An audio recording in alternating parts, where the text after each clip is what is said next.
Welcome to Heart with Keisha B, the podcast that focuses on the journey of grief, healing, and overcoming unforeseen circumstances. Whether you're dealing with loss or life challenges, this is a podcast that you don't want to miss. I am your host, Keisha B. So take a deep breath, open your mind and your soul, and sit back as we embark on this journey together.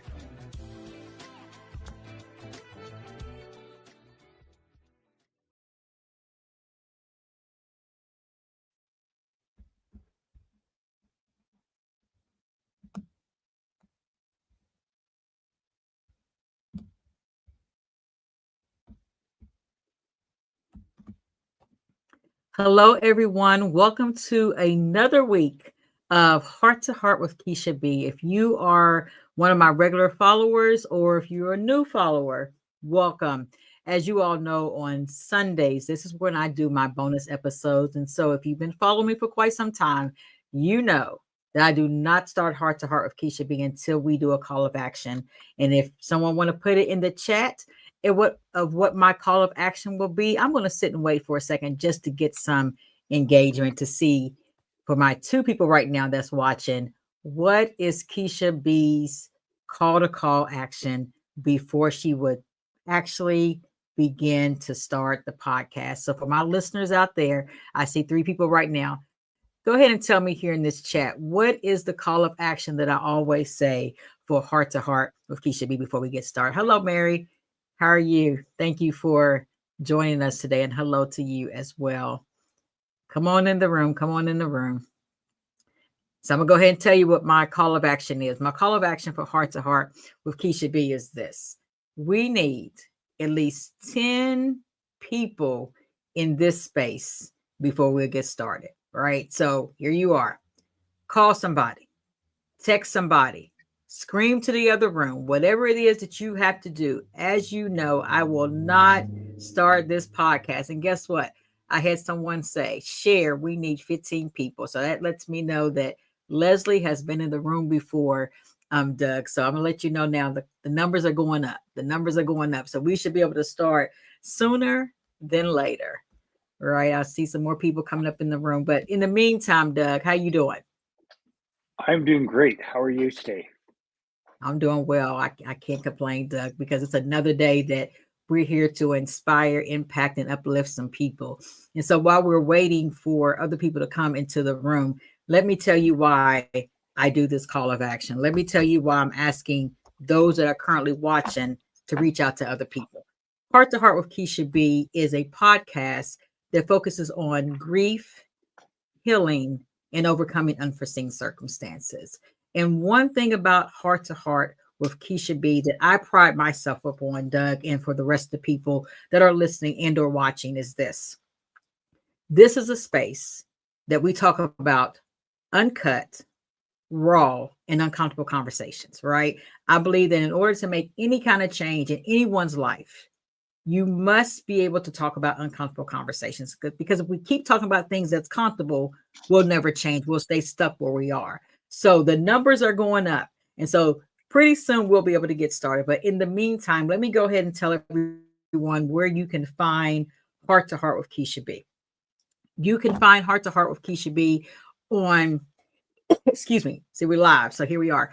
You can find Heart to Heart with Keisha B on Facebook. You can find me on also on YouTube. But if you're wanting to just listen to it because you're in your car, you're lying in your bed, and you just need something to keep you awake, not put you to sleep, go ahead and tune into Spotify, Apple, Amazon, Pandora, or iHeartRadio. So again, Doug, we're going to go ahead and get started with Heart to Heart with Keisha B. But again, for those individuals that are listening, I'm going to ask you to call somebody, text somebody, share it on your own social media platform, scream to the next room, because I promise you that our guest today is going to give you all some information that's going to, first of all, say, wow. Second of all, he's going to encourage you. So let me go ahead and get started and tell you who our guest is today on this Sunday. We have Doug, the blue collar coach Ferrier, a high performance mindset and business coach who specializes in helping small business owners and entrepreneurs in blue collar industries unlock their full potential. With decades of experience in the roofing industry, Doug has firsthand knowledge of the challenges and opportunities facing tradespeople and business owners. Now, let me stop for a second. You may be thinking, what does that have to do with Heart to Heart with Keisha B? Because I thought this was about grief, healing, and overcoming unforeseen circumstances. So here we have a businessman. After a pivotal rooftop reckoning in 2014, Doug transformed his life by breaking through self imposed barriers. As a Facebook recognized rising creator and seasoned speaker, Doug is passionate about inspiring others to turn life's challenges into growth opportunities. When he's not coaching, Doug enjoys spending time with family, traveling, and helping clients find an additional $100,000 in profit without increasing marketing costs. So, again, as you see, you may be thinking again, why Doug? Why Heart to Heart with Keisha B? So, Doug, I'm going to have you answer that question, right? Why do you feel that you well, let me start this back up. Let me start this back up. Rewind again. We're live. Why are you here on Heart to Heart with Keisha B? How does your story resonate with the motto of Heart to Heart with Keisha B? Whew. I love that. Put me on the spot right away. um, as you and I talked, and you mentioned there in 2014, I had my own day of reckoning where I stood at the edge of a roof. It was my moment of despair, my emotional low, mental low. It was just my lowest of lows. Uh, Going through my second divorce, relationships all around me were failing. My business was failing. It was just the final straw that was breaking the camel's back. And I stood at the edge of a 16-story building. I was working on the roof, and I felt really heavy that day and felt like there was no way out. And when I looked down into the parking lot, I saw a way out. But then it's like those moments you see in movies and TV shows where you have those moments flash before your eyes, and it was the memories of my kids and what they meant to me and what I was doing for them and supposed to be doing for them, that made me aware that this life was more than just me. So I stepped back from that ledge and I made a promise and a commitment to become a better man and a better leader, because I also realized in that moment that here I am, I've been given this gift of life, and I'm standing at the edge of a roof. And because I've had all these different challenges, things have gone wrong or not the way I wanted them to go, I was ready to give up. But Yeah. that wasn't what I was called to do, and that's not who I was meant to be. And I knew that I needed to develop myself more to be the man I was meant to be. And it all led me back to the biggest loss that started all, and that was the loss of my father when I was 12 years old. So, Doug, I know And I hit you heavy. Right? I know I hit you heavy, and let me tell you why I did this. I did that because, as I talked about early on, being uncomfortable spaces, right? Being able yeah, to figure out how do we change the narrative of our lives based upon being placed in uncomfortable situations. And so, as I may have put you on the spot, thank you for sharing that part. So now let's go back. Let's go back to how did we get here, right? How did Doug get to this place where he was on a 16-story building? So let's go back to who Doug was as a child. I grew up. My parents separated when I was young. I was pretty much a baby. Um, they lived a certain lifestyle that was not really productive for being a parent, we'll say. And my Mhm. mom changed her ways, and then my dad took a little longer to change his ways. But they separated, and throughout the years, like many of us, I had my own struggles growing up, and in a home that wasn't a traditional nuclear family, we'll call it, where I had mom and dad there. I did have a stepdad, but then my dad changed his ways, started to become a part of my life again, was a very active part, as active as he could be, was a strong, supportive male role model. And he was less than 5 years sober when he got his diagnosis of cancer. I was 12 years old. It was actually my 12th birthday weekend when he got the diagnosis. And in less than 3 months, he lost that battle. And here I am, a 12-year-old boy, just starting to come into my own, starting to hit puberty, and then I lose that male role model. That was devastating for me. Of course. So take us there. Take us there of what did life look like for you after losing your father? As you say, you were a 12-year-old young man and it was devastating for you. What did life look like thereafter? The good, the bad, and definitely the ugly. I withdrew. I pulled back from everybody. I say this now, I didn't really realize it until recently. One of the people that suffered the most from it was my mom, because I pulled back from her, where all she wanted was her kids to be happy and healthy, and I was withdrawn. I was miserable. I didn't understand why this had to happen. My dad was 35 years old. I was mad as heck at God, and I blamed him for taking my dad from me. And within a few years, I started to do what a lot of people do and looking for different ways to hide it, to mask the pain. I buried it deep, pretended I dealt with it. Over time, yes, it got easier and lighter. And I started to dabble in drugs. I started with smoking weed. And that was my first little escape, was get high. Mm-hmm. And then I was getting high more often. And then, no, weed wasn't enough. Now I'm drinking and smoking weed. And then adding other drugs into it, to the point where I was 17 or 18, I had a mild overdose. I say mild because I survived it. Mm-hmm. Some of my Right. friends didn't think they were going to see me alive again. They thought that was going to be the last night they saw me walking. Mm-hmm. And that was a day where I decided, okay, you know what? Now I'm doing harm to myself. So I stopped doing those drugs. I kept smoking weed and drinking alcohol, but I stopped doing what I classified as hard drugs, which would have been ecstasy.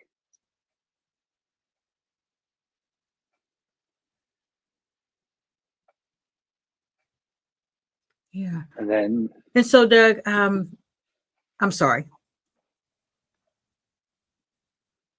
I was about 19 when I decided to quit smoking weed too. And it was like, enough of that. It's time to live a sober life, because I was smoking it every day. Mm-hmm. But I still didn't mask it so much, but I buried it. Like lots of us do. I buried my emotions, didn't face them.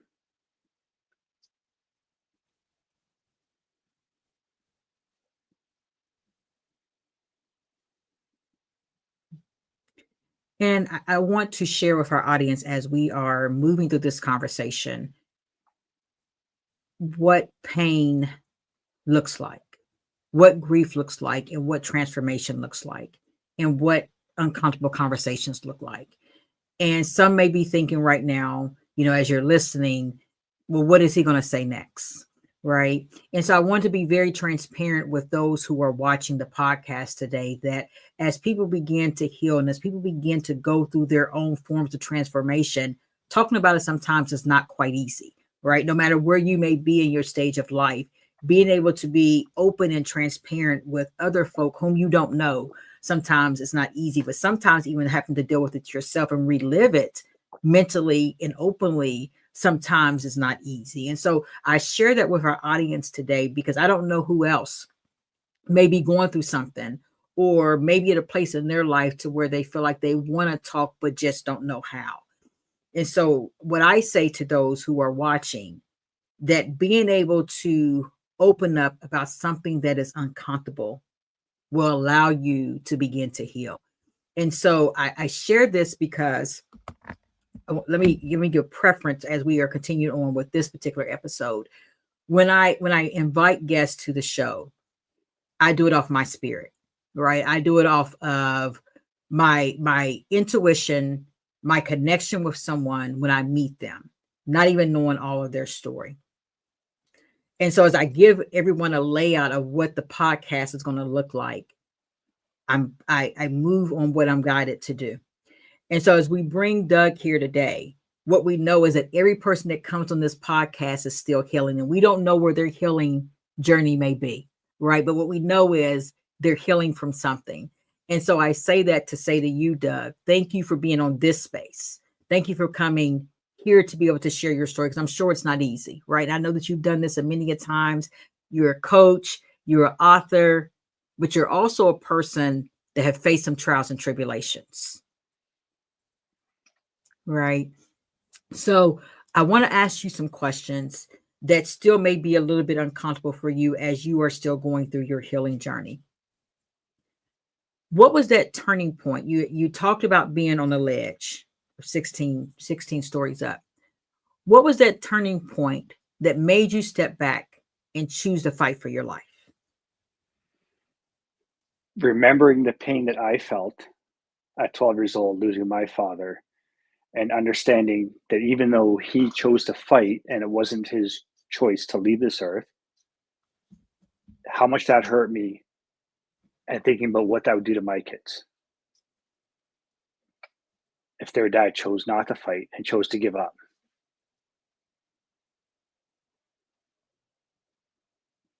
And how old were your children at that time?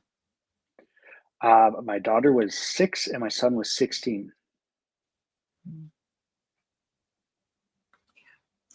And I asked that question because sometimes being able to make those decisions, we reflect about what our pain was, right? We begin to transform. Like, I remember going through this and I know how that felt. And I don't want anybody else to feel this way, right? I don't want to leave anybody else with any unanswered questions that I can't answer myself. And it sounds like to me that that's what that was for that moment. You were hanging on to whatever it was to help you gain just enough strength to say, not today, right? I need to be here even longer. So here's my question to you, Doug. And I only ask this because sometimes we as parents, and I talk about this quite regularly, sometimes we as parents, we want to be superheroes in our kids' lives, right? We don't want them to know what our pain and our trials and our tribulations may be, because we want them to believe that sometimes we got it together. Has there been a point in your life that you shared this with your children? Yeah. I actually shared this story on stage last year for the first time. The first time I actually talked about that day, it took me about 10 minutes to get out 2 minutes worth of talking because I was sobbing so much. But then I shared it with my kids, especially my son, because he needs to understand that it's okay to not be okay. That's one of the biggest challenges we face is as men. We're supposed to always be tough, be strong guys, macho, bury our feelings, and we hold back instead of opening up when we need to. So I want to make sure it was clear to them and help them understand that it's okay to have these struggles. And then for my daughter and stepdaughter to understand that men do have days like that as well as women, and it's okay to have those days. Mm-hmm. And what I heard you say is the length of time it took you to get out a 2-minute speech. What I know, and I'm sure what you know, Doug, is that grief is not pretty, right? Grief is presented with some emotions, but let's be real. Sometimes healing ain't pretty either, right? Yep. Doesn't mean that it's not. What I'm saying is this: healing is great, But healing comes with some emotions as well, right? Healing comes with crying. Healing comes with self-inventory. Healing comes with all kind of different things. So I say that to say they run parallel.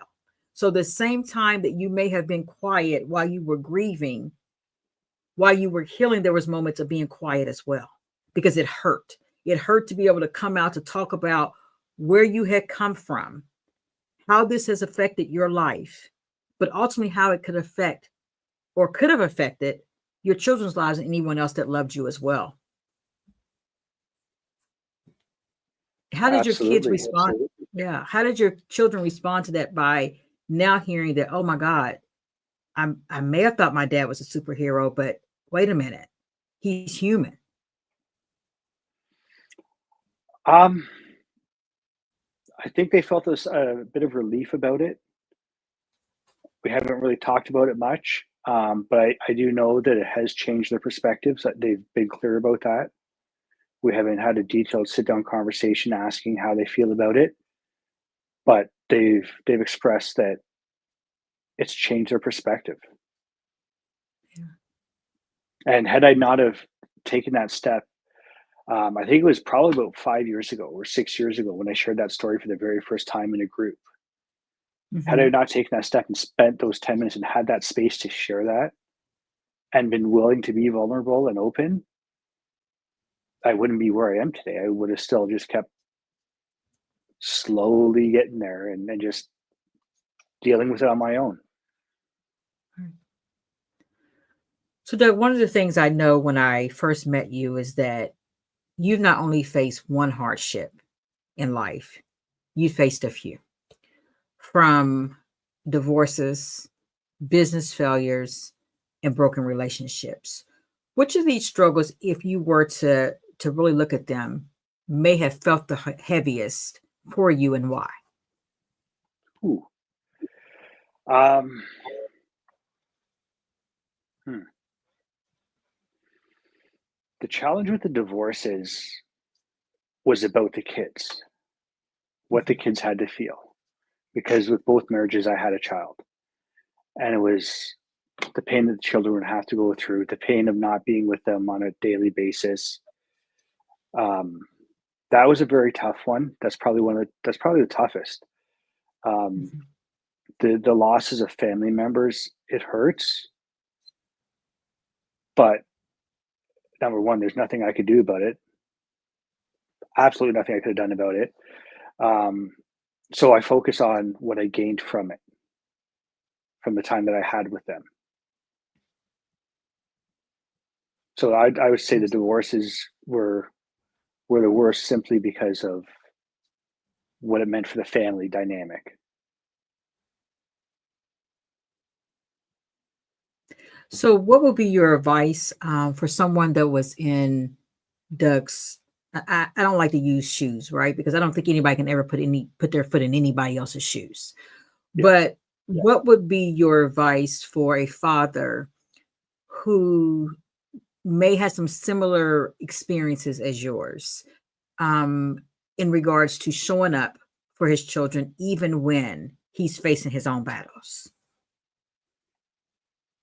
Number one, be present with your children. First and foremost, that's the most important thing you can do because there's going to come a day where they're not going to be youngsters anymore. And we have this opportunity to teach them and guide them that only lasts for so long. They're going to come to a point in their life where they're solely on their own.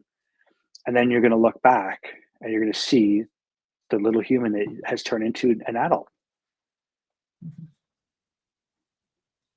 and instill in them that even though, say, it's a divorced father, even though there's that separation, there's still that family bond, the family unity, and make the most of the time that you have with them.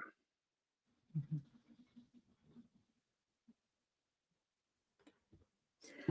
So, in your growth of healing, one of the things I want to ask Doug is, what role did your self reflection and personal growth play in your healing journey?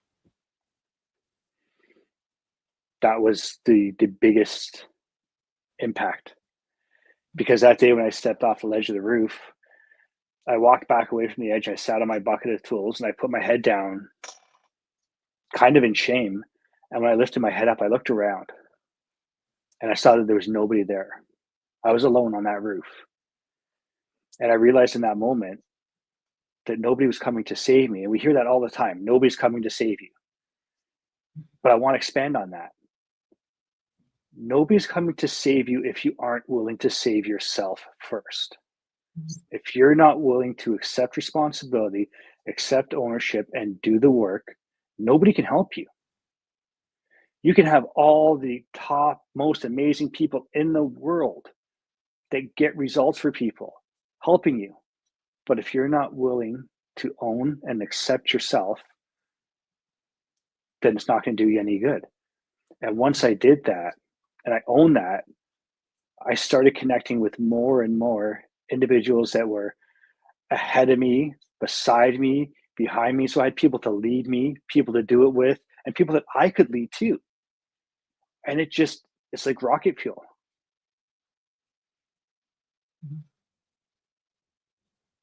So I'm going to ask you this question, Doug, right? I'm going to be the other person on the other end. You speak so eloquently of saying no one's going to do it for you. You got to do it for yourself. But what happens if I don't have the self-esteem to do that? Right? What if I don't have the tools to do that because I just wasn't raised well? Right? I didn't have a good family structure. You're looking at nature, you're looking at nurture, and trying to figure out where am I at in my life, and I just don't have it. It sounds good, right? It sounds good, but Doug, tell me, how do I do that? Right? How do I gain that self-confidence in myself? I'm at the lowest point of my life. I am 16 feet up.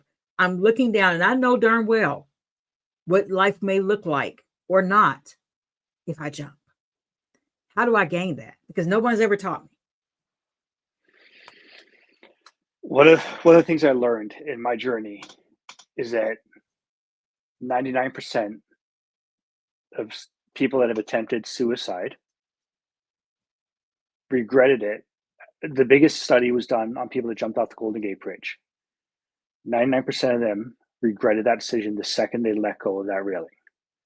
Now, that's one thing to remember, but also the self-confidence comes in time. We need to remember that we are amazing human beings. The fact that we're here on this earth, that we were given that chance to be here on earth, is a miracle in its own. And yeah, there's days where you wake up, it's a struggle, but one of the things I did was I made it about more than just myself. Because the sorrow that I've gone through, that I've healed from, I can help others heal from as well. And I know that I've learned that in time, the missing of my father that started this process for me, it got less. And I know that in time, I'm going to be able to build amazing relationships, firstly with myself, and then with others.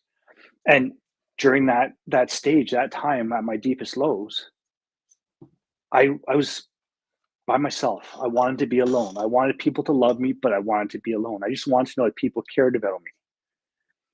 I remember wanting my phone to ring just so I could avoid the phone call. And I urge you that when that happens, pick up the phone, say hello, text the person back. Because I guarantee you that there are people in this world that want you to answer the phone. They want that text back. And I could pretty much guarantee, like it wasn't my situation, people didn't know where I was at. They didn't know how low I was. There was 3 people in my life, 3 women in my life that I leaned on during that time, just for simple conversations.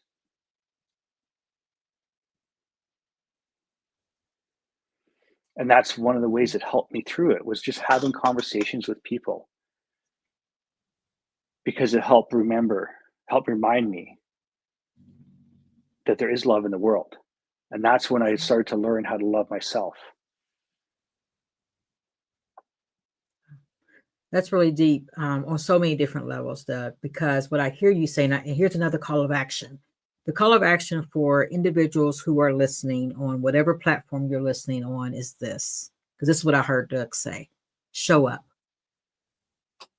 Show up through text message, show up through phone calls, show up through doors, because there's somebody that's at their lowest that's not reaching out to you.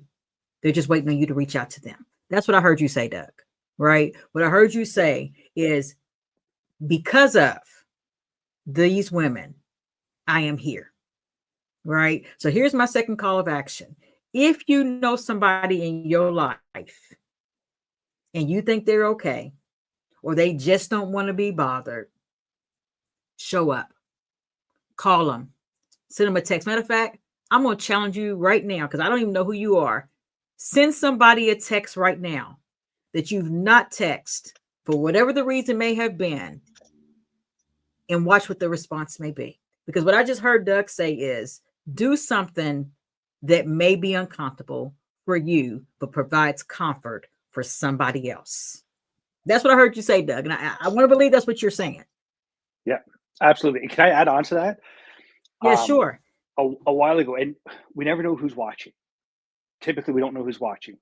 A while ago, when I started making this journey, and then I started in the journey to coaching and helping others, it was nerve-wracking because I was stepping outside of my comfort zone again.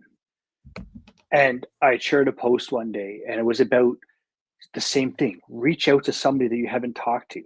Reach out to somebody you haven't talked to in years. And I remember my first day in my new elementary school. I was 5 years old, senior kindergarten.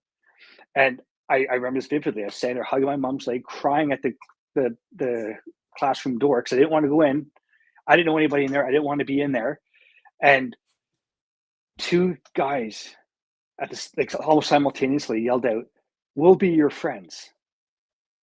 Oh. And it was like, it was such an enlightening experience. And I went in, and those two guys and we were friends throughout elementary school.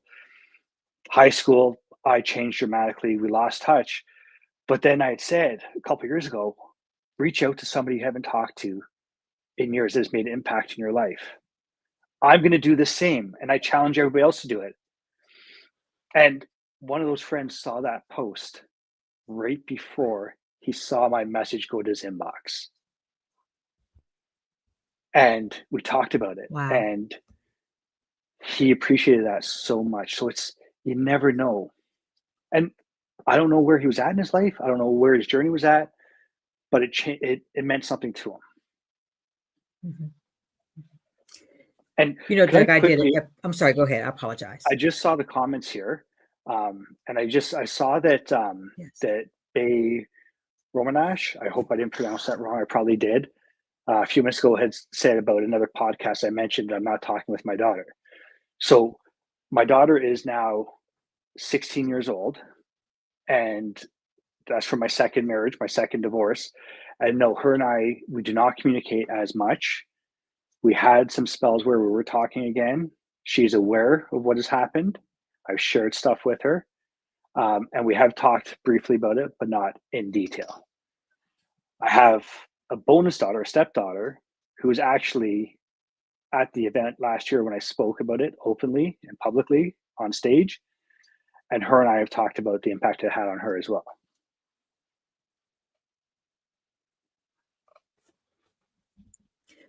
I think that's remarkable. I had not mentioned that question. I was going to go to that question, but I think what's remarkable about this is that kids having an opportunity to speak their hurt, right? And be willing to listen to their parent who has hurt too. And it's about saying this, that there is an opportunity in life to forgive. But in order to forgive, sometimes you have to be open and willing to do that. To know that we all walk different journeys. We all walk different paths, and no one's path is going to look the same, right? You can walk down the same street and we're all going to see something totally different. But it's just taking the moment to realize that everybody has a story. Everybody has a situation, and nobody in this world is perfect, but being willing to listen, regardless of what the outcome may be, right? But being willing to listen to what somebody else's struggle may be, because this is what I do know. Somebody's struggle could be a strength for me later on in life. Right. And so I applaud that question. I applaud your answer, Doug. For anyone that may have not saw the question that was asked of Doug was in another podcast. Doug had stated that he wasn't talking to one of his daughters. And the question was, did they get back in contact? And so if you came on and Doug was answering that question, that and you heard Doug speaking about his daughters, it's in reference to that particular question. So Doug, you were saying something that sort of resonated with me. So last week I had the opportunity to interview my now 15-year-old son who lost his father when he was 8. I'm sorry, when he was 9.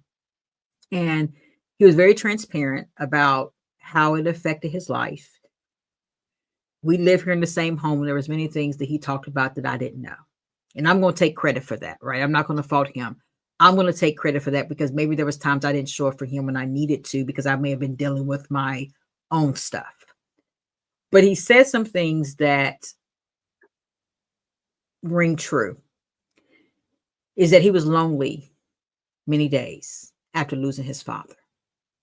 He had many questions that could not be answered. And there was many times, even as a young boy, that he was ready to break. I heard him say on the podcast, he was seconds and moments away from breaking. And so I say this as well, that childhood trauma, if not addressed, and sometimes even addressed,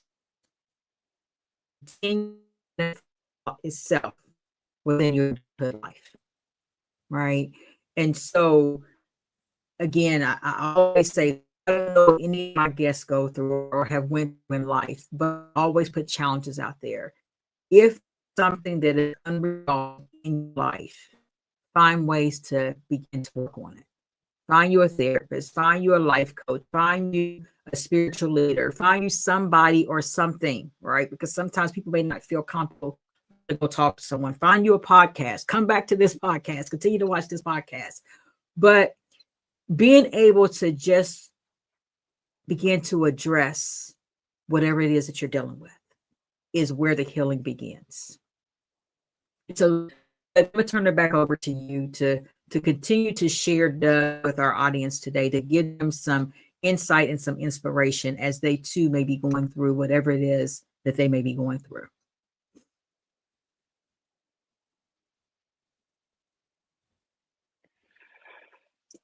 So I know with you being a life coach, and so go ahead.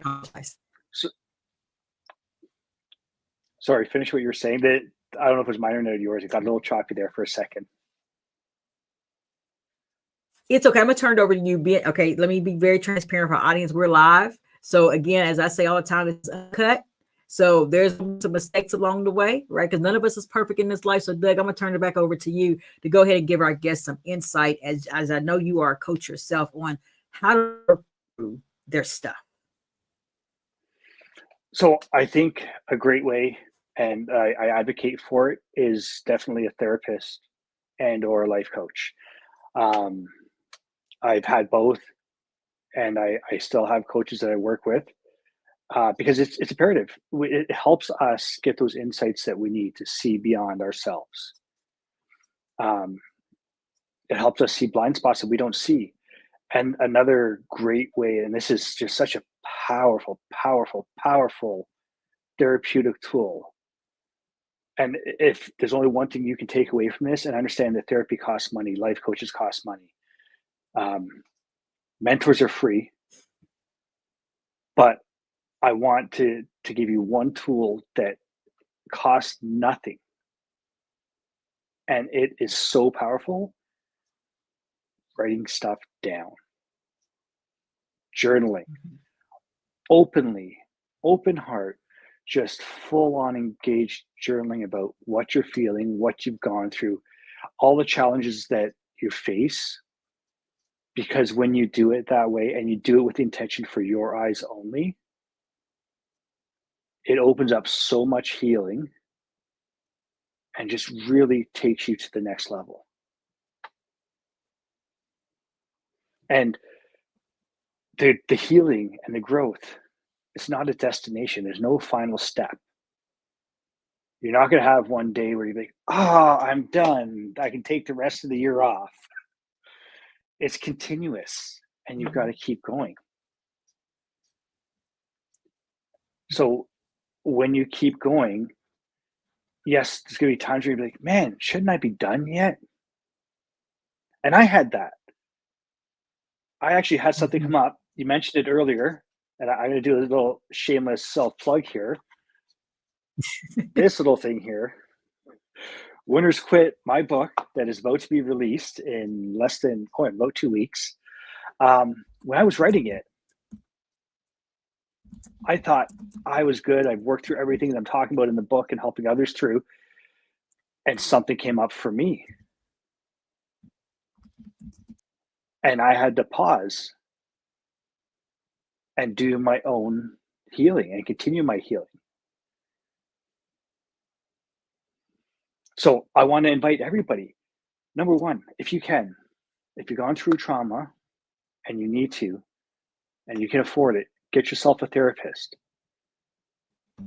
Number two, find yourself a coach, a life coach, a mentor, somebody to help you along the way. And don't be afraid to talk about it. Be vulnerable, be open. Vulnerability is not a weakness, it's a strength. And write it down. Like Talana said, it's an emotional outlet. And when you use it that way, it can be so powerful.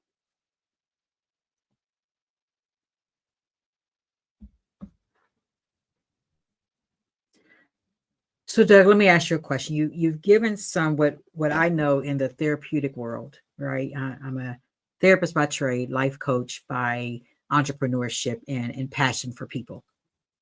Sometimes people suffer in silence out of fear of judgment. And I'm about to take it there. Here comes the uncomfortable part. Out of fear of ego, right? Did you point to yourself, Doug? Did you point to yourself? Right? Right. Yeah. Out of fear of judgment, out of fear of ego, ego sometimes, and this doesn't have anything to do with gender. Ego sometimes are our biggest enemies, right? Because it makes us think that we are above trials and tribulations. It makes us think that all kind of irrational thoughts. But either way, when people are suffering in silence for whatever the reason may be, what advice would you give someone who feels that there's no way forward? I hear the journaling, but what is some other advice that you can give someone that just feels like, I can't do this, right? There's no way out. I feel hopeless, but nobody knows because I got to keep up this image.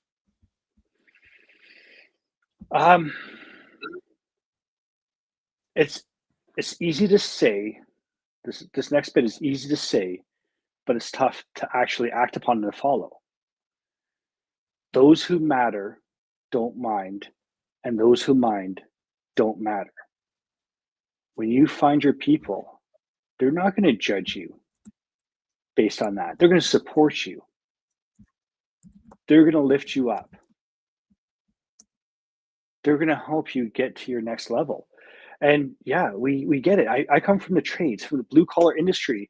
And on my journey, my healing journey, I did some research and I discovered that the highest rate for people taking their own lives is men in blue collar industries. And there's a lot of ego there. And it's not just men, there's women as well that have those egos. We don't want to get the help. We're just going to bury it. We're going to just hide it, pretend it doesn't exist. And it actually makes things worse. So I invite you to find your circle, find your people. I mean, especially nowadays, there are so many opportunities. There's so many groups in social media on Facebook where you can connect with like-minded people who aren't going to judge you, but they're going to support you and help you. So don't be afraid. Reach out. And if you want to reach out, if you're seeing this and you want to reach out and you don't know who to reach out to, hit me up. Reach out to me. Because honestly, I'd rather have a cup of coffee with you. I'd rather sit online with you than read about your obituary. and so would your friends, and so would your family. Doug, we have a question. Yeah. Doug, we have a question here in the chat, and I'm actually going to put it up and I'm going to read it. It reads, how did you find your people? That is something that I feel like a lot of people struggle with, finding those people, or do they tend to find you? Good question. Good question. That's a great question. I wish I had that secret sauce when I started. um, so for me, it all started with looking at these big mentors. When I was a teenager, I'm gonna date myself a little bit here. I saw those late night infomercials, Tony Robbins tapes, and then I saw the groups on Facebook pop up and the challenges, and I joined those groups. And these are massive groups, so many people in there. Um, One of the things I looked for is you just go into social media, type in growth, for example, GROWTH, and search up groups. Search up heart centered. Look for groups. You're going to find people that are in there. And there's going to be some people in there that suck. There's going to be some people in there that are going through their own healing journey and don't have the emotional capacity yet to have a supportive conversation. But you're going to find people in there. I've seen somebody posting in here some of the comments from Michael Faber. He's one of my coaches. I love that dude. He's my brother, and we met through a group, and the support has just been phenomenal. And it's a lifelong brotherhood, and that's just from going in a group and having a conversation and connecting.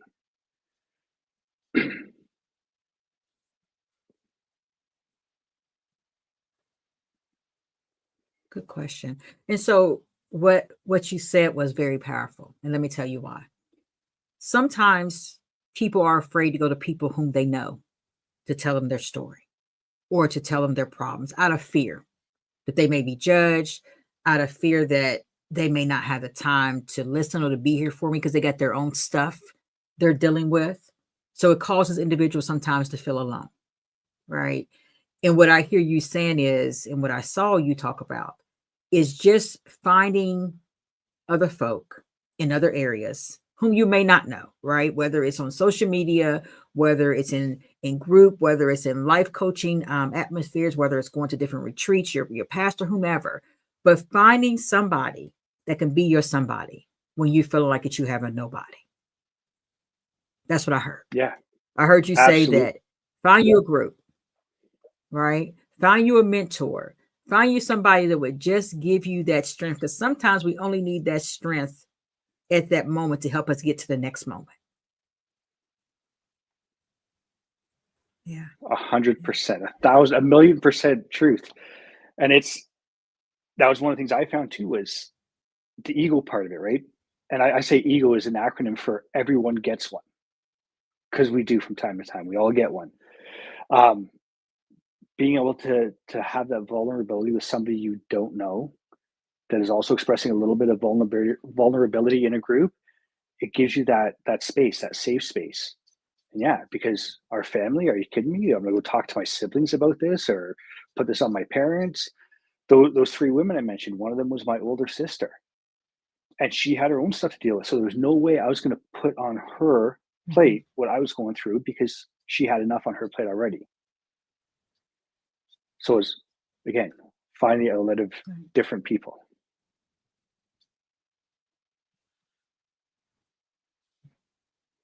Now, I'll tell you what came to my mind, Doug, as you said that, even though you in the end said that your sister was going through her own thing, sometimes it's hard for loved ones to go to close family because they may say this: I don't know why you're going through that.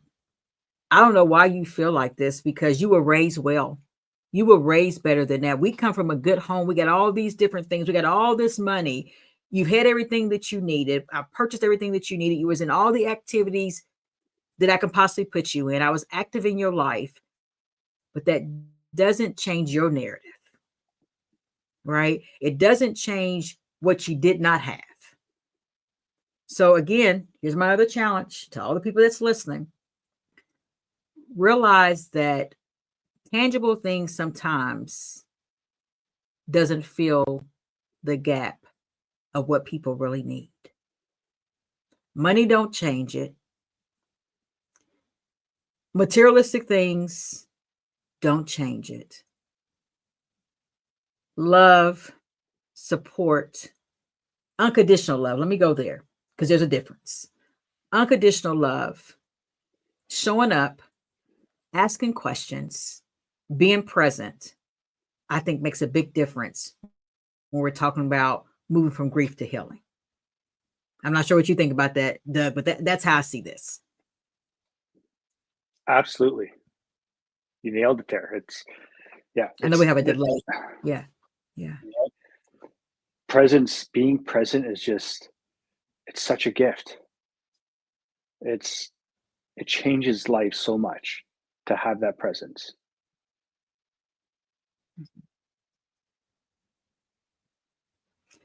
So as we are moving further into the podcast, let me ask you a question, Doug. How has this experience shaped your perspective on success, happiness, and purpose? That may be a loaded question. That is an amazing question. I don't know if you've seen the smile on my face tonight. This here is, I love this. I love these chats because I know that somebody out there will get this message and it will help them. To me, success is just living like my authentic self, living in my purpose. And, as much as I try, instead of resisting, I accept what I'm being pulled towards. I used to think that success was the six-figure salary, the fancy car, the house, all that stuff. And I realized that's not what it's all about. It's enjoying those little moments Right. because those little moments are actually the big moments. And we gotta enjoy everything we can. So to me, success is just, like I said, living my authentic self, being present with my family, being present with those that are around me, and helping others through their journeys as much as I can.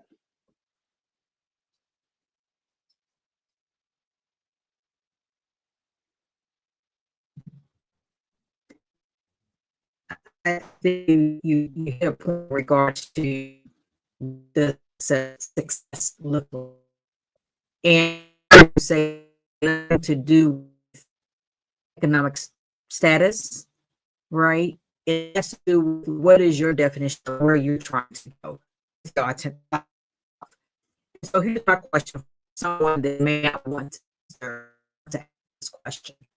How does one get to their authentic self?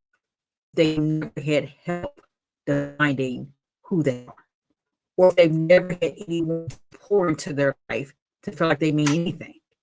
So how do I get there? Like if I've never had someone to show me I mean something, I am somebody. How do I want my real authentic self? Nobody's ever.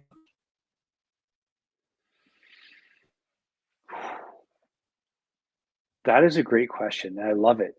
Absolutely love that question because I struggled with that for a long time. And that goes back to finding the circle of people that don't know you, finding that circle of friends. For me, it was finding my brotherhood. Um, and number one, I hear about this all the time is what would you do if money weren't an issue? And it's, we all have different versions of what we do. But what would I do for work? If money was an issue, if I had everything I needed, I didn't have to worry about money, what would I do for work? And it wouldn't be work anymore. What would I volunteer for? And then kind of tells me a little bit about myself. But then getting around people that don't really know you the way family knows you, because the way family knows you is the way they perceive you, honestly, for the most part, from when you were a child. I've had people reach out to me and say, "What are you doing? You're the guy I know that I got a call for this or that." I'm like, "Yeah, you knew me 10, 15, 20 years ago. You haven't taken the time to get to know the me now." And one of the ways that we can find our true authentic self, this is a great way for those that are married. Who do you think knows you better in this world? Your sibling or your spouse? Your spouse does. because they see every bit of you in all the different lights. But then another thing I did to take it to the next level, I went to a men's retreat. There was, I Mm, think, about 16 of us there. And for me, when I go into an environment, I remember when I went to my first in-person event, I was nervous as heck. I paid I paid over $2,000 just to get in the room. And I mhm, honestly, I thought about turning around and leaving before I even went into the room because I was going into this environment where I only knew one person. I knew nobody else. And this one person I knew, I'd only talked to him online. He was the host of the event. I didn't know anybody else. But I had this alarm in my phone that goes off at 12 noon every single day. And it's one of my 3 alarms. And this alarm says, be courageous. mhm. And that alarm went off when I was getting ready to go to that room. I was like, crap, here goes something. So I went into that room and I connected with all these amazing individuals that are now, I consider them family, brothers and sisters for life. And that led up to that men's retreat last year. And being in that room with those men where there was no egos at all.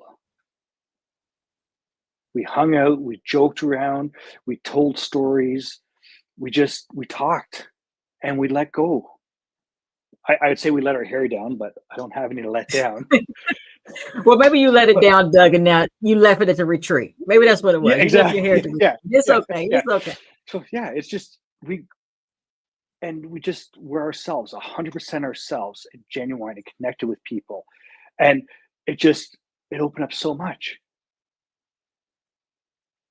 And then we did this exercise, and basically we told each other what we thought about them, what our opinions of them were, some positive feedback about them. And that there, the power that gave me Mm.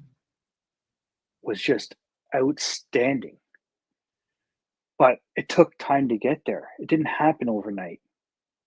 I wish it did.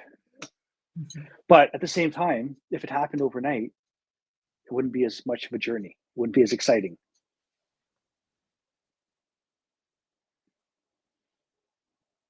So it sounded like to me, Doug, that someone saw something in you that you didn't see in yourself.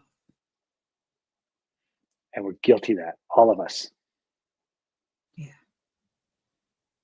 Sometimes we are our biggest critics. I'm one. I'm gonna raise my hand high. I don't know if anybody can see it. I'm gonna wave it in the air like I just don't care. I am one of my biggest critics, whether people know that or not. And sometimes that will interfere with you being able to face new challenges, right? And I mean challenges for the good.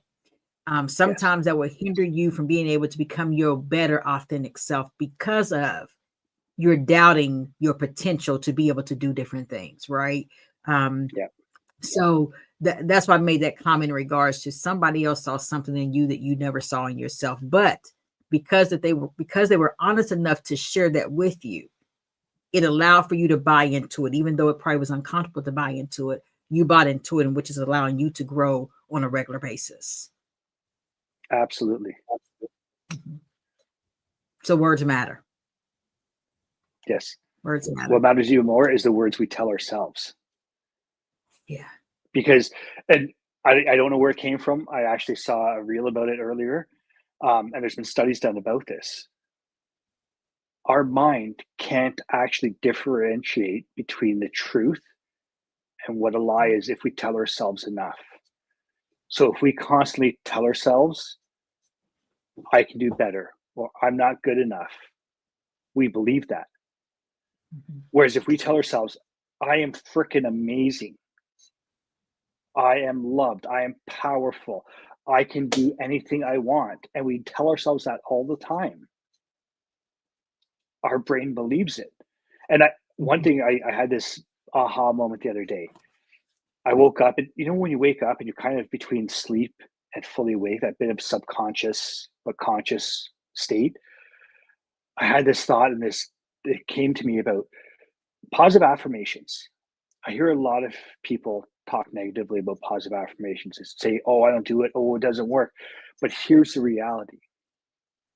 some people need to do those positive affirmations because they need to undo the lies and the BS that they've told themselves for so many years. So when they start their days with those positive affirmations, now they're putting themselves in that positive state of mind for the day. Mhm. And just like any other habit, the more and more you do it, the more and more it's going to be part of your life.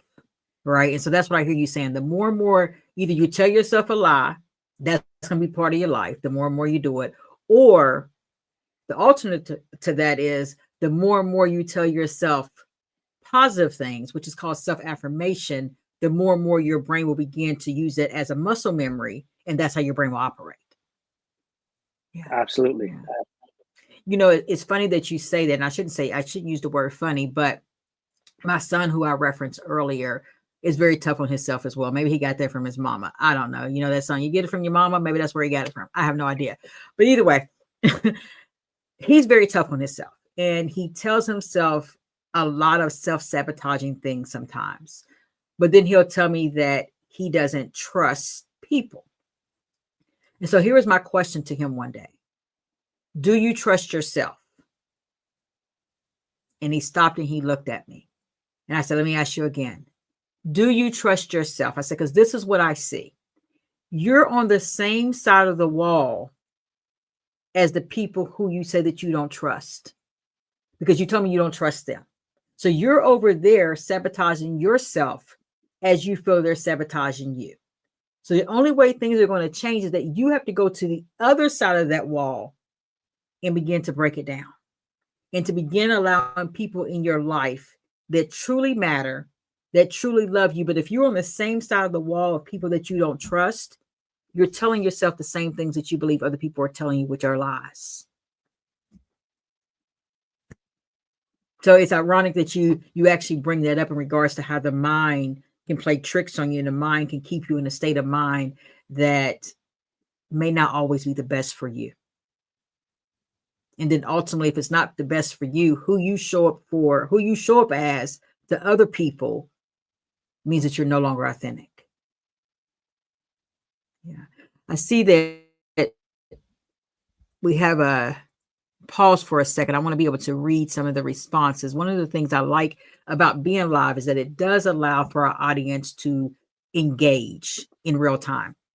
And so what was stated was, I'm going to actually put it up here because sometimes I speak. It is being honest with yourself. A lot of people lie to themselves, I feel. Goes back to what he was saying about journaling stuff. I feel like I lied to myself about what I actually wanted for the longest, trying to appease other people.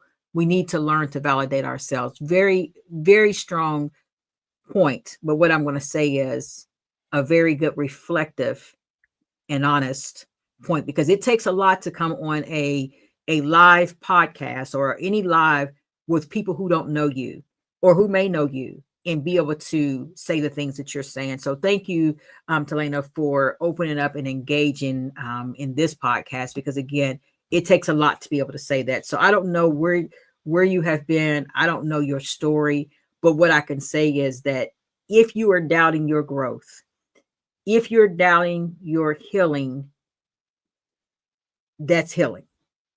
That's growth.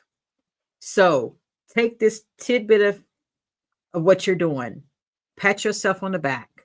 I'm going to ask the audience, if you're watching, throw a heart in the chat, because that's healing. To be able to come out here and say this on a live podcast with people whom you don't know is growth. That's what this podcast is about. It's not just about bringing someone on to talk to them about their story. It's about changing lives. It's about reaching people when they're at their lowest, when they feel like they're by themselves, and they can come onto a space and not be judged for who they are. Thank you. Thank you. So I'm going to turn this back over to you, Doug. This ain't mine, right? This is just my show, but this is about you. Wow. Doug, what are you doing today in your life? Whew. Today. I'm preparing. I go to Nashville in 2 weeks to the event that changed my life 3 years ago. I'm going as a speaker again this year. It's my second time on that stage. I'm finishing up the final steps to get this out into hands and to change lives. I'm beyond excited for it. I honestly, there was times I was writing it where I was like, no, it's not enough. I need more. I need 50,000 words. I need this. I need that. Because I want to make sure that when somebody gets this book in their hands, that it just gives them so much. But then I realized if I keep trying for that perfection, it's going to stay on my desk forever. So I'm just doing my final touches, which I think there's 2 tweaks left, and then I'm done with all my formatting, all my editing. It's actually available for pre-order. That's how committed I am to having it done. I'm focusing on being the best man, husband, father, grandfather, brother that I can be. Being a better human being, smiling in public more, because sometimes somebody just needs that smile.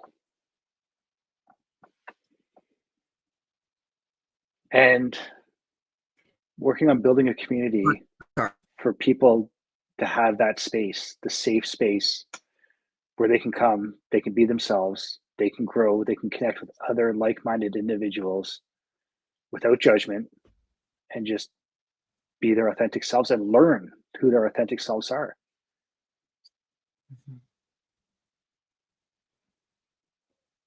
Yeah.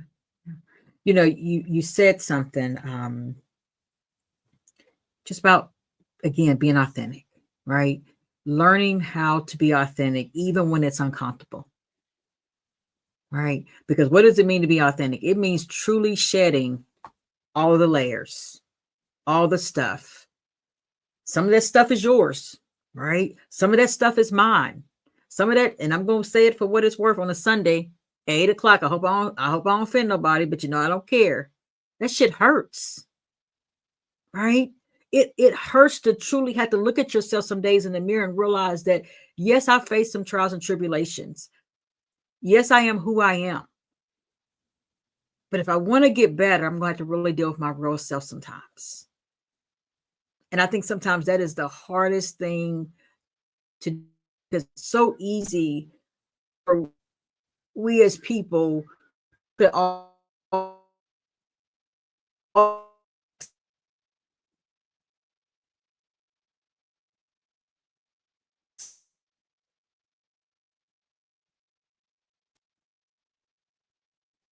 that made us come off. Off.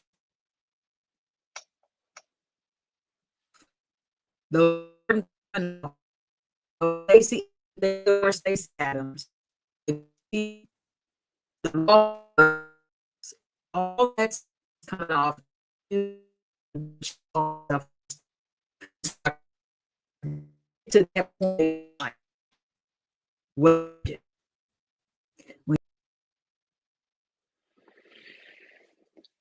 I want to go back to the beginning of what was said there. I noticed that the signal's in and out, so I want to go back to the mentioning of the peeling of the layers. I remember a friend of mine had this saying that he said for me, and he meant it on a completely different level to where I took it. Technical difficulties. We'll be right back. Pause for the calls. All right, Doug. All right, we're back. All right. I was just saying. So I don't know if everybody heard it. Huh? You were in and out pretty bad. Yeah, I don't know what happened. Again, we're raw. We're live, meaning that right now we could be having some technical difficulties with the internet. So can you hear me now, Doug? Okay, you can hear me. So I'm a spin the block a little bit, like the kids say. Trying to find your authentic self sometimes can be tough, because you may have to shed some of what you become accustomed to doing, what you become accustomed to knowing, whether you like it or not. So just in case you didn't hear me, I'm going to say it again. You may have to get rid of the wig. Stay with me now. You may have to get rid of the Stacey Adams if they still wear them. You may have to get rid of all the designer stuff, or maybe the Walmart stuff, or whatever it is that you do, to get down to the core of who you are. to get down to the core of who you are. And it may not be pretty. It may not be easy, but it's well worth it. Because doing that will allow you to truly see you for who you're designed to be. Right. And so I say that, Doug, because there came a point, like you said, and I'm going to go back for a second for those people who are just joining us. There came a point to where you had to do that, right? You had to really look at all the things that were part of your life, whether you place them there or not. So if I came to you, Doug, as one of your clients, because you are a life coach, help me through this moment. Help me feel comfortable in your space because I don't know you. How would you do that for me?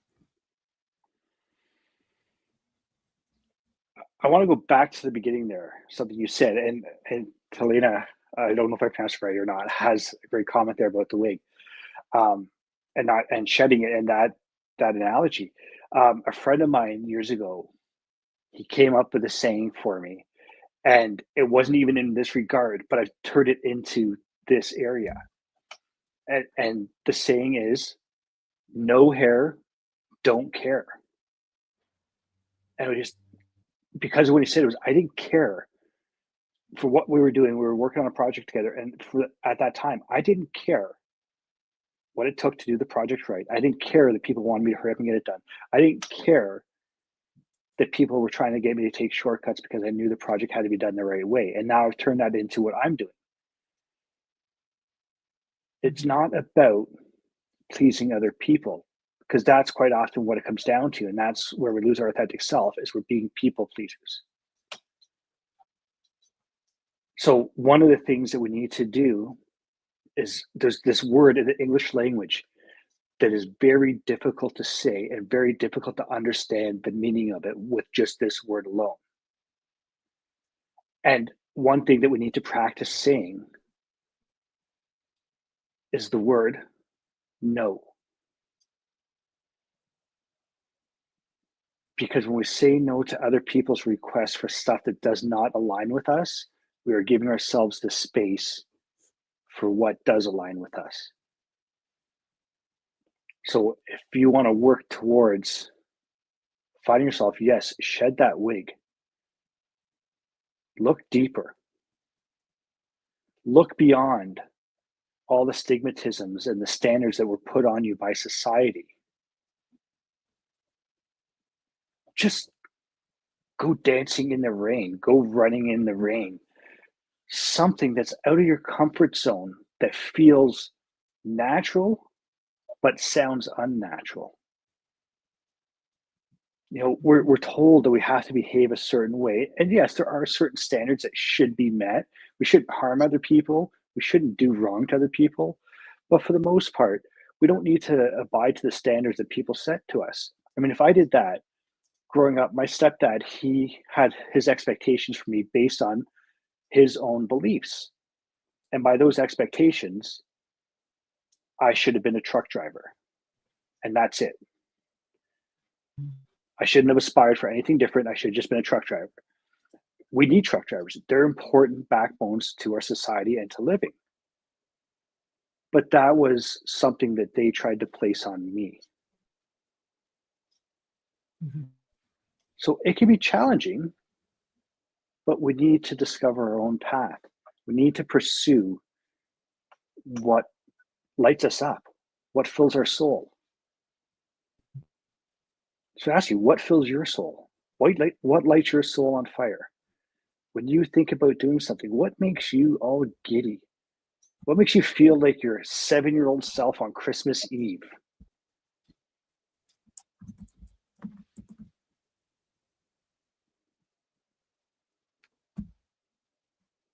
I put that question in the chat, Doug. What fills your soul? And I would love to see some engagement in the chat so we can continue on with that conversation, because that's a lot, right? Like, it's only 4 words, but it's a powerful 4 words. What fills your soul? And if you don't know, maybe that's where the healing begins, is to be able to answer that question, right? To be able to truly analyze yourself about what fills your soul versus what is making you feel soulless? What fills your soul? So, Doug, I'm going to give people an opportunity to think about that, but I want to ask you a question. You started the podcast by talking about a little bit of statistics of blue individuals and behaviors that come with that. What do you feel are the challenges sometimes or the misconceptions that people have with individuals who are blue collars? Let me back up. Let me add something to that. What expectations do the blue collar individuals place upon themselves? Providers, we have to be strong. We have to provide. Those are the two biggest ones right there. And they're massive weights that we put on our shoulders. Mm-hmm.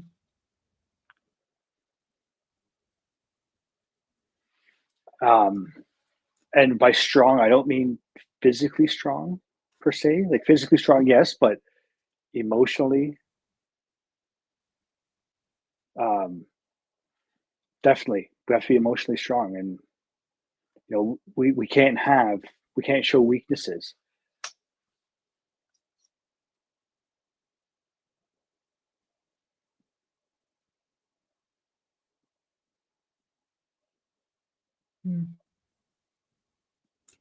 And far too often we know this, and I'm a mother, right? And I have been guilty of this. We place all of these expectations on kids very early, right?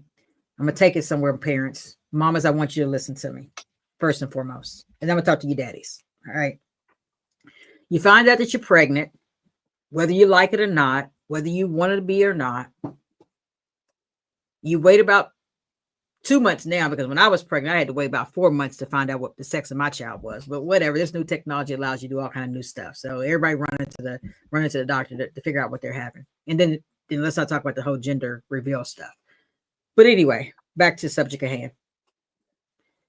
You find out what you're having. And immediately in your mind, when you're told you're having a girl or you're having a boy, in our minds as mothers, because we're the ones who internalize it first, because we're carrying these kids, we begin to tell ourselves in our head immediately what this boy is going to do, or what he can't do, or what he shouldn't do, what this girl is going to do, what she can't do, what she should do, and or what he or she should wear. So we begin to put this whole platform in our head about this human that have their own brain about what they're going to do when they come out here in this real world. So we as parents begin to put expectations on our children. Hear me out. Y'all guilty. I don't care what you say. I know we hide behind screens, but we all guilty. We're all guilty of, from the beginning, when we learn the gender of our children, placing expectations on what we're expecting them to do based upon their gender. And I'm going to take it there, right? So then Johnny is born, or when Keisha is born, we done had this baby shower. We're dressing them up in all these clothing that they don't even know what the hell this means, right? That's just what their parents want them to have. And we begin again putting expectations on them. So then when Johnny begins to cry, a normal kid reaction, because they don't have a gender, we tell Johnny, suck it up. Be a man. Boys don't cry. Fix the car. Mow the grass. Keisha, wash dishes. Keisha, do this that's girl-like. So we as parents need to look at ourselves and realize that we begin to put some expectations on our kids that they try to live up to, because we're their role models. That's what we're told. We're their role models. And so we're putting expectations on our kids based upon their gender. And when they cannot fulfill these expectations, they're left with the downfall internally. They're on the inside battling. My mother was expecting me to do this. My dad was expecting me to do this. And the last thing I want to do is let my parent down. So, parents, I'm going to ask you, how many of you all put some expectations on your kids and now you're wondering why they're not fulfilling them? They didn't ask to do this. This is what we're told them they're supposed to do because of their gender. So maybe we as parents need to look at ourselves about what expectations are you placing on your kids. I'm not saying we shouldn't have any. That so don't misquote me now. Don't go out in your own community and say I said something I didn't say. But what I'm saying is that sometimes our expectations interfere with someone's growth. It interferes with their mental health. It interferes with them being able to show up for another human being later on in their life, which is a marriage or a relationship. And I'm going to go ahead and turn it back over to you because I'm sure I've offended somebody, Doug, but I'm going to go ahead and turn it back over to you now. I love that. That's the no care, don't care. Who cares if I offend somebody? Right. I love that. We do need to have some expectations, but certain expectations we shouldn't place on them. And it got me thinking back. You took me back to a place in my childhood with that there. And I remember as a kid being told by my stepdad that I need to do the dishes, that I need to help clean up around the house. I used to cut the grass at my house too and shovel the snow, but I also had to take out garbage, wash dishes, sweep the floor. I had three other siblings, two sisters and a brother. And maybe that's because it was a different culture where he came from, where it was everybody does stuff. But I don't know, maybe I got lucky. Maybe I'm one of the few. Um, and I try to think back about my kids too. Is did I place those expectations on them? And it's good to have certain expectations, like expecting them to go to school, expecting them to be productive at school, expecting them to be present, expecting them to take care of their health, things like that. But expecting them to do traditional male slash female things, yeah, I love how you put that into perspective. And I don't think we should, because what happens when a son moves into his own place? He's not going to know how to clean it if he was never taught how to clean his place because he's a boy. What happens when a girl's driving down the highway and gets a flat tire? She's not going to know how to change her tire because she's a girl. I've actually had that conversation with my wife, and that's one of the things. The kids need to know how to change a flat tire before they're allowed to drive. Doesn't matter, boy or girl. Mhm. And I love the way you put that And out then there. I'm gonna go here. Thank you. Then I'm gonna go here, Doug. One more time for the folk of an uncomfortable moment. So not only do we place expectations on them based upon their gender about what boys are supposed to do and what girls are supposed to do, sometimes we also tell our kids, like you said, what profession they need to go in. It may not be interest, right? So we should be careful as parents. And again, I'm not. I face my children. I still may, even though I'm sitting here talking to a human, right? I may do it unconsciously. It's because they're not doing what you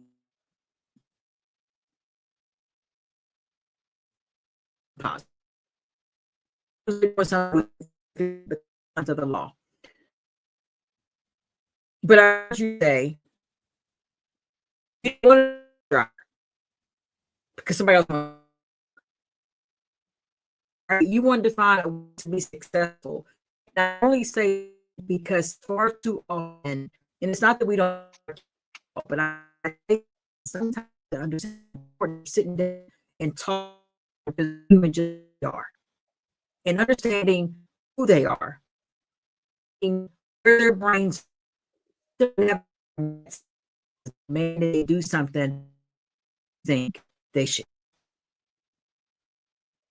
I'm saying that Doug heard you say father wanted for you. Keisha, I gotta interrupt you for a second. I don't know if you've stopped or not, but you're in and out right now. All right, let's go to the comments for a minute while Keisha we get back in. Talena, I hope I'm saying that right. I really do. Where the world is evolving, we need to evolve in that area as well. That's the truth. I'm thankful my husband can cook. I know some men who couldn't boil pasta. Oh my goodness. Could you imagine? I can't imagine not being able to boil pasta. That's one thing I pride myself on. I can actually cook from time to time. And we don't do the traditional gender roles. It's just pick it up. Something needs to be done, get it done. I see you're back, Keisha. Yes, I'm putting in a chat again. Please be patient with me. Again, we are live, and because of being live, I am having some technical difficulties on my end, and so just continue to engage. If I cut out, continue to engage with Doug, because this is not about me; it's about Doug and him being able to share his story. So please, don't kill me today. Right? Don't talk about me today. Don't say I'm not gonna follow you no more because you ain't got it together. Well, I ain't perfect. I never said I had it together. But what I did say was that I was going to do something to change people's lives. And so that's why I'm here today. So again, Doug, I'm gonna keep it on you because it seems like my internet keeps going in and out. So I may need to talk to my company over here, figure out what's going on. So I didn't mean to interrupt you, Doug. All good. I want to say something. Done beats perfect. So you're out here, you're doing it, you're getting it done. And I applaud you for that. Even with the challenges, you keep showing up and you're getting it done. And that there should be motivation and a reminder for anybody else. Anything in life, you're going to face challenges. Anything that's worth it is going to have challenges. Keep showing up. Keep showing up. I like that. I like that. You know, this is what I say too, Doug. And can you hear me? I feel like I I'm can gonna hear keep you. asking that question. Can you hear me? All right. So if anybody goes back later to listen to the podcast, you're not gonna hear me say, "Can you hear me?" Because some of that's gonna be cut out. But for the real, where we are today, I want to make sure that you can hear me. One of the things I see in the chat was where the world is evolving, we need to evolve in that area as well. And I completely agree with you because again, I'm going to leave that comment alone. Thank you, Talena, because I was about to go somewhere I probably shouldn't have went. And this podcast ain't about that today. So I'm going to stop my mouth. I'm going to shut my mouth and turn it back over to Doug. I was actually speaking to that, to what Selena said when you came back in. That's one of the things I pride myself on is that I can cook. And in our household, it's not traditional roles. It's something needs to be done. Just do it. It's plain and simple. So I normally go for an hour and 45 minutes, Doug, but I don't want to continue to interfere with this with this technical difficulty. So what I'm going to do at this point, I'm going to open it up for anybody that is currently listening live, that if you have any questions, I'm going to pause. I'm going to do my own Keisha commercial break, but I'm going to still be here. My face is still going to be seen, and so is Doug's. If you have any questions, any comments at this time, I'm going to open it up for you to place your questions or comments. I may be doing a raffle today. I don't really know, but I just want to see what we got out there. So if you have any questions or comments today, please put them in the chat for us so that we can continue inspiring and uplifting all of those who are watching and or listening. So Doug, I'm going to take a pause for a second. Get your drink of water, whatever it is you need to do, but I'm going to see if we get some more engagement here. Can I jump in? I've got some people commenting on my live about what's happening here. I had a gentleman, Yes. Jeff Purdue Adkins. I love this guy. He's an amazing soul, amazing dude. And he said his sister never had to take out the trash, mow the lawn, or shovel, but he had to cook and clean. And I think that goes back to what Talena said earlier, is she feels like it's worse for boys. And there's a perfect example. Here's a guy that had to do everything, and the sister didn't have to do the traditional male roles.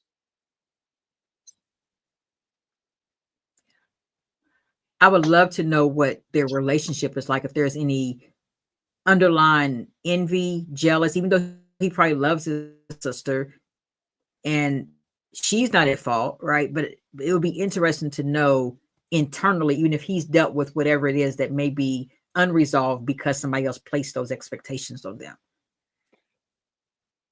I can't speak to that. If he's still watching, I'd love to see him comment on it, because I'd love to know the answers to that. If he's had that resolution, if he's had that conversation, and where he's at with it now.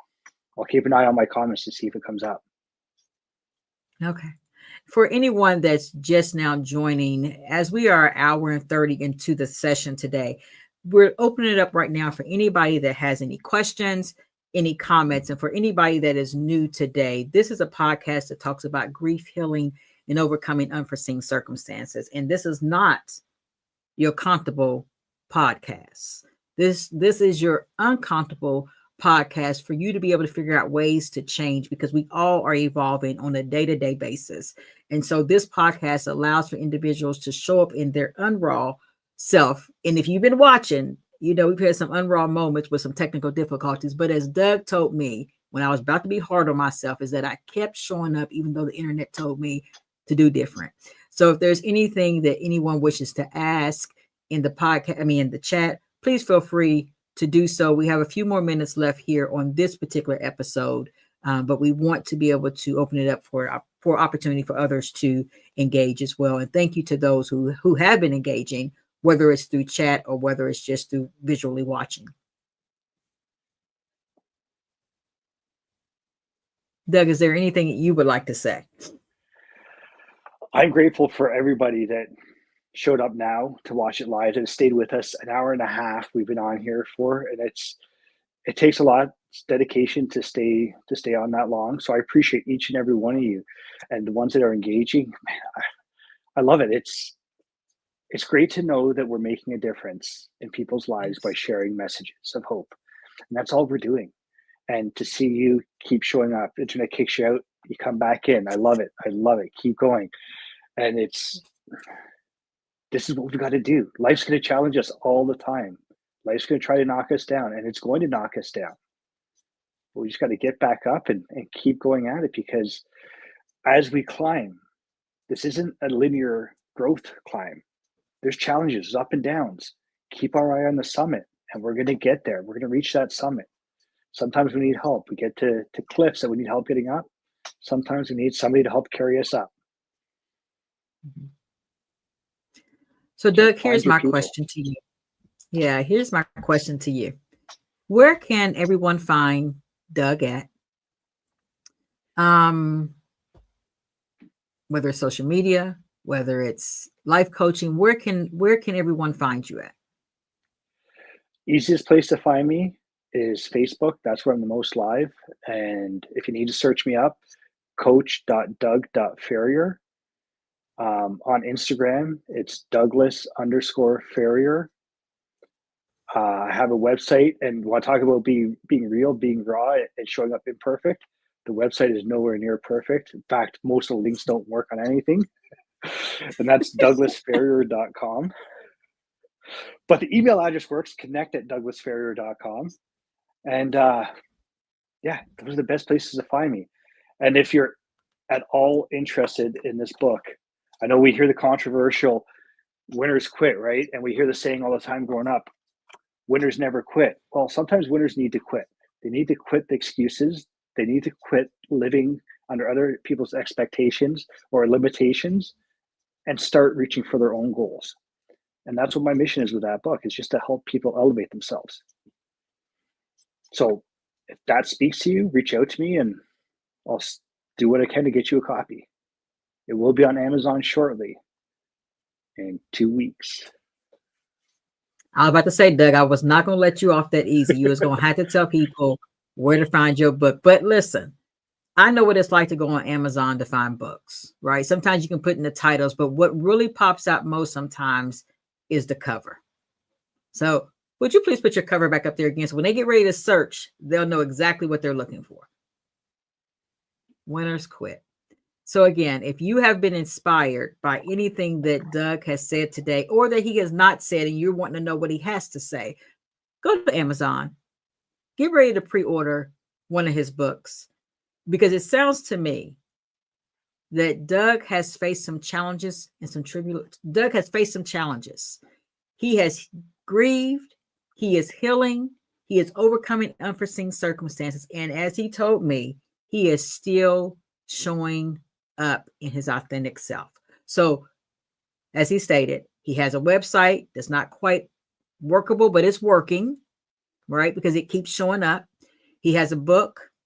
He has a he has. Do you have a podcast yet, Doug? I can't remember. I don't. I've been on the fence about starting it. Okay. Don't be critical. Do what you tell yourself what you just told these people. All right. And get that podcast going. But Keep showing find up. Doug in all the areas. Yeah. Find Doug in all the places in which he has told us today. But here's my last question for you, Doug, as we begin to exit out of this podcast. What is your one heart to heart message to our audience today? One heart to heart message. Who?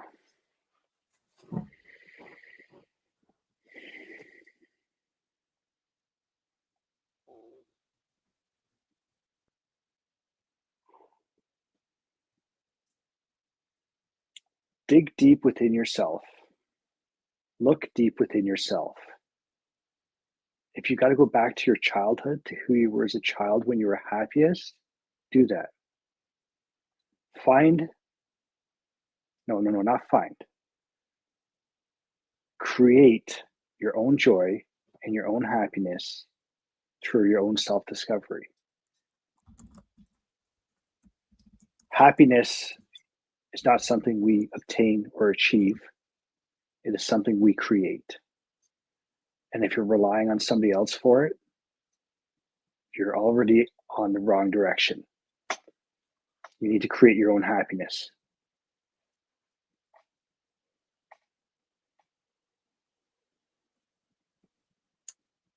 And that is heart to heart. So, as we are at the end of this episode, this bonus episode, as always, I want to thank our audience today for engaging in conversation. I want to thank our audience today that if there's something that made you feel uncomfortable, you are in the right place. Keep coming back.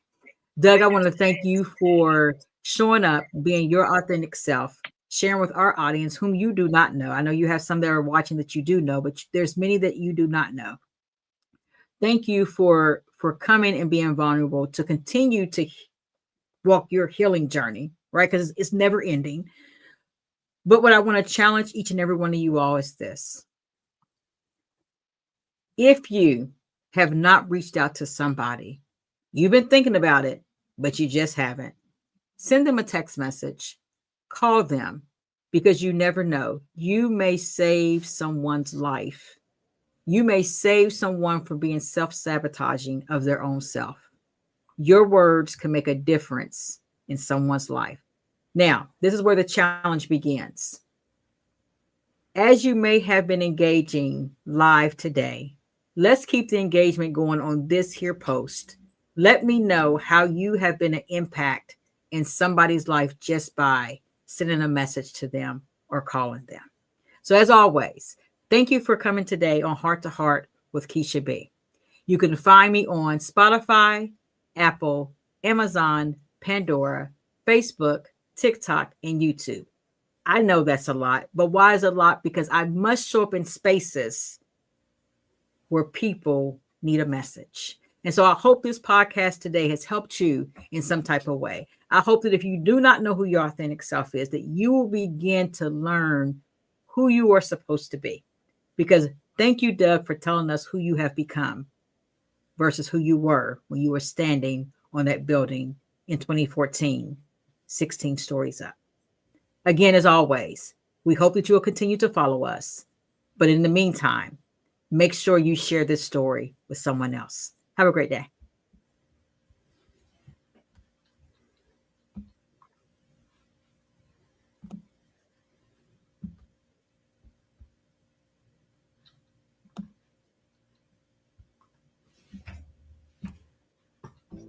Thank you for tuning into Heart to Heart with Keisha B.